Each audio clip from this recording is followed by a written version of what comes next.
What's up guys, Flux here and Bojack Horseman, one of my favorite, if not most favorite shows. A Netflix original that'll last the test of time, unlike the other ones that should have been cancelled instead.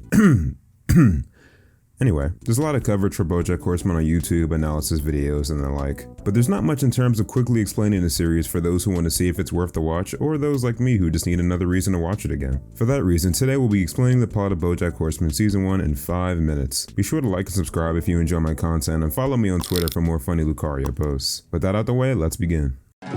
Back in the 90s, Bojack Horseman was in a very famous TV show, and after 18 years of pretty much doing nothing at all, he's still riding the same high. There had to be at least one horse joke in this script, and I'm almost sorry. He gets the profound idea of writing an autobiography about his exciting life, but because he's lazy and also a very heavy drinker, he can't find any words for it. It doesn't help that he's usually wasting time with Todd, his 5-year house guest who's around for anything. After more procrastination, Bojack's agent, Princess Carolyn, who probably should have let his washed-up talent float down the river, encourages him to get a ghostwriter. Oh, did I mention they're also dating? You looked like a pile of crap, ate a second pile of crap, and then crapped out a third pile of crap.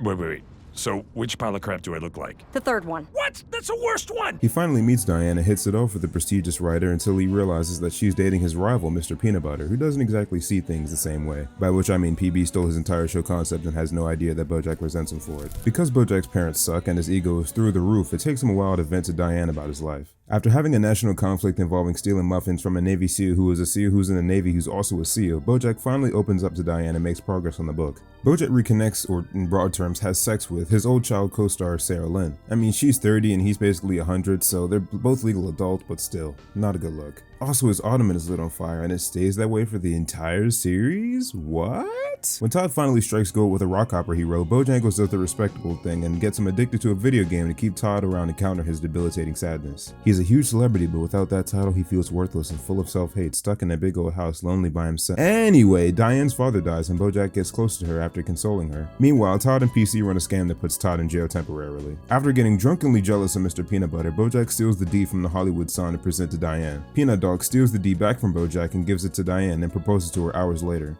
I swear this dude can't have one original idea. I'll steal it!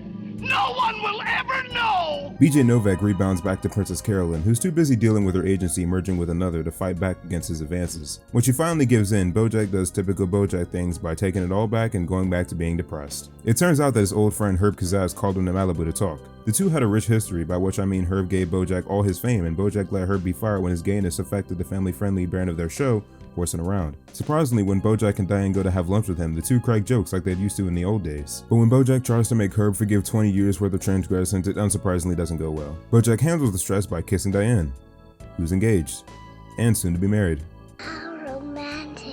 Speaking of that wedding, Bojack and a reluctant Todd plot to stop the marriage and accidentally end up moving it forward a year. In the middle of their hijinks, Todd figures out that Bo Jackson sabotaged his rock opera and secretly hates him for it. And PC hooks up with another guy that is clearly not 3 kids in a trench coat. Yeah, even in universe, this joke kinda ran its course. Bojack gets wrapped up in a movie about PB's daring D deposition, which somehow, due to Todd's shenanigans, turns the film into a bi-monthly basket of snacks. In less confusing news, Diane finally finishes the book and it's a lot more emotionally raw than Bojack was ready for. When Bojack doesn't let her publish the book, she responds by leaking the first 2 chapters on BuzzFeed. Because the show was released at a time where BuzzFeed was actually relevant, his flaws get blasted to everyone's screens. Bojack soon after fires her. Bjork strings Todd and Sarah Lynn along to rewrite his memoir since we saw how much trouble he had writing it 10 episodes ago. And with the help of drugs, they make a bestseller that flies off the shelves, wins a Golden Globe, and oh, no, they just go on a drug trip and the book is awful nonsense. They end up using Diane's version, which does become a bestseller and somehow actually win a Golden Globe. The two even console about their altercation and become friends again. But because Sad Horse is a sad horse,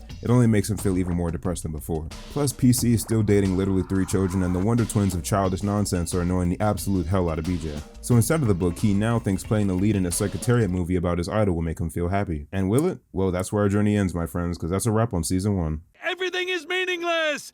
Nothing I do has consequence! Hey guys, thanks for watching. As always, if you liked the video, make sure to leave a like and subscribe and comment. Tell me what you thought, if you liked it, if you hated it, if you thought it was amazing, if you thought that I should die. Make sure to let me know. I always appreciate constructive criticism. I'm trying to talk less about total drama.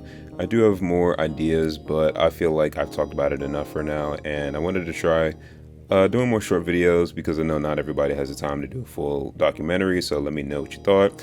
This video had a new editor, so the socials will be somewhere on screen. They did an amazing job. Send them my love. And yeah, that's it. I'll see you guys in the next one. Have an amazing day.